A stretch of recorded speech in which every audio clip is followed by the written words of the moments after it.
తెలంగాణ రాష్ట్రంలో కొత్త జిల్లాలు ఏర్పాటు కానున్నాయి. ఇందుకు సంబంధించిన కార్యాచరణను వేగవంతం చేయాలని సీఎం కేసీఆర్ అధికారులను ఆదేశించారు. ప్రజా ప్రయోజనాలే ధ్యేయంగా జిల్లాల పెంపును శాస్త్రీయ పద్ధతిలో చేపట్టాలని అధికారులకు సూచించారు.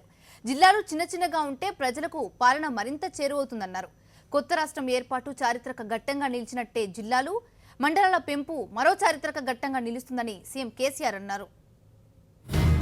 తెలంగాణలో కొత్త జిల్లాలు 24 లేదా 25కు చేరనున్న జిల్లాల సంఖ్య రాష్ట్ర ఆవిర్భావ దినోత్సవం రోజున ప్రకటిస్తాం సీఎం కేసీఆర్. ఆగస్టు 15 లేదా దసరాలోపే ఏర్పాటు. కొత్తగా మరో 40 మండలాలు. 8 నుంచి 10 మండలాలకు ఒక ఆర్డీఓ. రాష్ట్ర అవతరణ దినోత్సవం సందర్భంగా జూన్ 2న కొత్త జిల్లాలపై ప్రకటన చేస్తామన్నారు ముఖ్యమంత్రి కేసీఆర్. ఆగస్టు 15 లేదా దసరా పండుగలోపే కొత్త జిల్లాల నుంచి అధికారిక కార్యక్రమాలు చేపట్టే ఆలోచన ఉందన్నారు. జిల్లాల పునర్వ్యవస్థీకరణ, కొత్త జిల్లాల ఏర్పాటుపై గురువారం క్యాంపు కార్యాలయంలో సీఎం సమీక్షా సమావేశం నిర్వహించారు. కొత్తగా ఏర్పడే వాటితో రాష్ట్రంలో మొత్తం జిల్లాల సంఖ్య 24 లేదా 25 వరకు చేరుతుందని చెప్పారు.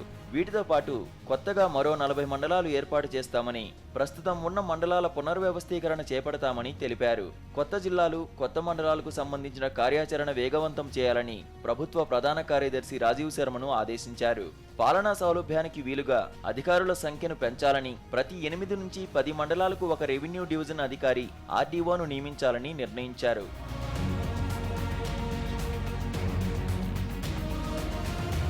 కేంద్రం నుంచి వివిధ పథకాల రూపంలో అందే గ్రాంట్లు, కేంద్రం నిధులతో చేపట్టే అభివృద్ధి కార్యక్రమాలకు జిల్లాను యూనిట్గా పరిగణిస్తారు.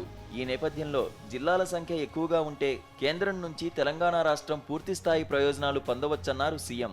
జిల్లాల సంఖ్య పెరిగితే యువతకు విద్యా, ఉద్యోగావకాశాలు పెరుగుతాయని, ఉద్యోగులకు ప్రమోషన్లు వస్తాయన్నారు. పూర్తిస్థాయి కసరత్తు తర్వాత ఎన్ని జిల్లాలుండాలి, ఎన్ని మండలాలు పెంచాలనే అంశంపై స్పష్టత వస్తుందన్నారు.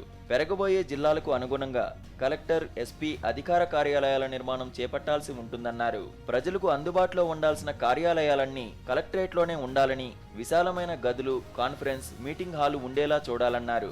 వీటికి సంబంధించి ఆర్కిటెక్టులతో నమూనాలు తయారు చేయించాలని సూచించారు.